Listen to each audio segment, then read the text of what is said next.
Morning po. Billion po. Opo. Kwento nung, narinig po namin sa television, sinasabi nyo sa interview nyo dahil tinanong kayo kung anong naging gateway para gumanda ang buhay nyo. Sabi nyo kayo hindi naman nakakaangat nung araw. At tapos sabi ninyo ay noong DPWH na kami. Yun po yung sagot ninyo eh. So, at tinanong kung magkano at sabi nyo bilyon. Kailan po itong unang bilyon na kumita kayo sa DPWH? For the knowledge of everyone, so St. Gerard, Alpha and Omega, we have been in the construction business for 23 years. So I would presume na in the 23 years, pwede naman siguro kami po kumita. Yung billion, when I said DPWH, because prior to that, we were in local government. So ang hirap makasingil sa local government. They spliced the video that was taken of me and just mentioned the DPWH. So, contractor na po kami for 23 years. So you're saying that the television station and the persons interviewing you edited your answers?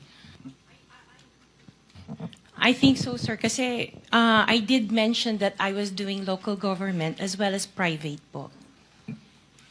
Yeah, if I may, with the permission of the chairman, Senator President Pro Tem. Ma'am Sara, ano ba naging trabaho niyo bago kayo pumasok sa mga kontrata sa gobyerno?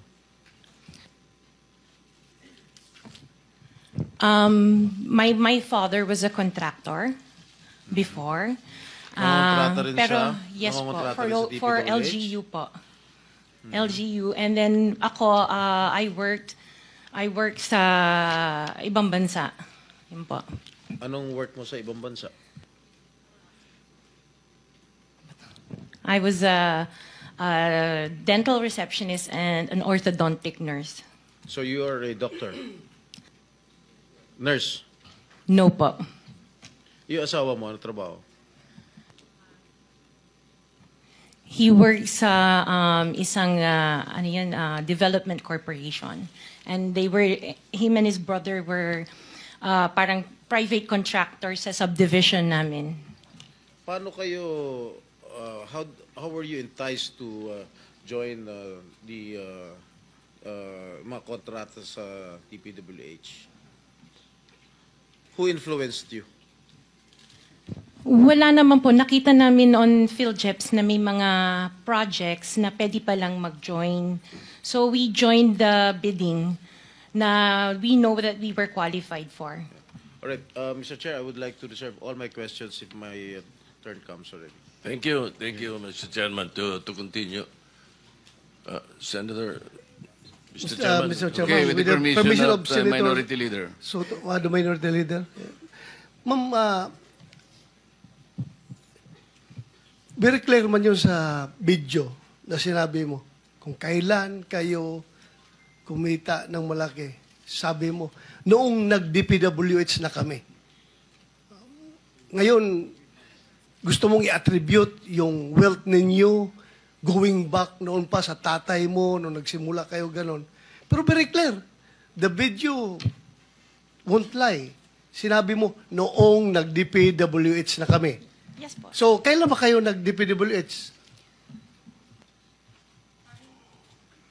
Parang sometime in 2012, nag-start kami with DPWH.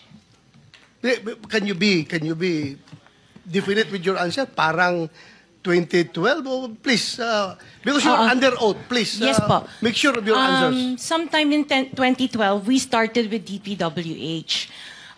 We started with joining biddings. Pero prior to that, we were with local government.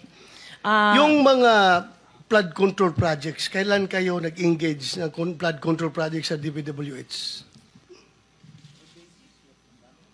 Siguro mga 2016 onwards. Please make sure of your answer. Yes po, 2016 onwards po. 2016 onwards? Yes po.